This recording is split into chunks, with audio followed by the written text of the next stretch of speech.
ఒక జడ్జ్ దగ్గర ఒక కేసు వచ్చిన దగ్గర జడ్జ్ దగ్గర పోయి ఏమంటుందంటే ఈయన సైజు చిన్నగా ఉంది, ఈయన దేనికి పనికిరాడని చెప్పేసింది. పోయి ఈయన ఇంటి నుంచి దూరం ఉంటుంది. ఇతను ఏంటంటే నా దగ్గర వచ్చాడు, ఇప్పుడు ఆమె అట్లా చెప్తుంది సార్ అక్కడ, కానీ నేను అన్ని రిపోర్ట్స్ చూపించాను, నాదంతా నార్మల్ ఉంది, ఫినాయిల్ టెస్ట్ అది ఇది ఫినాయిల్ డాప్లర్స్ అంతా తీసుకున్నారు, నా రిపోర్ట్స్ అన్నీ నార్మల్ ఉన్నాయి.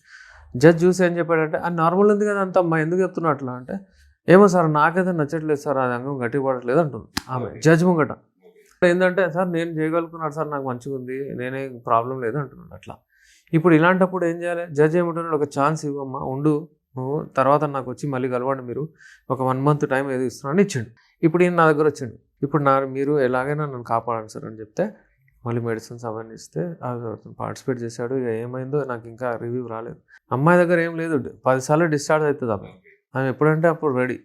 ఒకసారి అయిన తర్వాత నువ్వు జరిపో అని చెప్పదు ఆమె మళ్ళీ రెడీ అవుతుంది. ఆమె బాడీ అలాంటిది, మీరు మళ్ళీ రెడీ అవ్వాలంటే గంటలు పడతాయి, కానీ మీరు ఒకటే దాంట్లో పడేయాలి. కొంతమంది అయితే కొంతసేపు తర్వాత అందరు ఏమంటున్నారంటే కొంచెం సేపు చేస్తున్నాం సార్, దాని తర్వాత అది పడిపోతుంది, మళ్ళీ రావట్లేదు సెకండ్ రౌండ్ ఎందుకు పోతావు బాబు, నువ్వు కొంచెం ఫస్టే మంచిగా చేయి. ఏమైనా ఇబ్బందులు ఉంటే మాతో మాట్లాడవచ్చు, మేము కౌన్సిలింగ్ చేస్తాను, నేను కపుల్ థెరపీ ఎక్స్పర్ట్ కాబట్టి చాలా మందికి చెప్తూ ఉంటాను దాని గురించి. చాలా చాలా కపుల్స్ ఇప్పుడు హ్యాపీగా ఉన్నారు.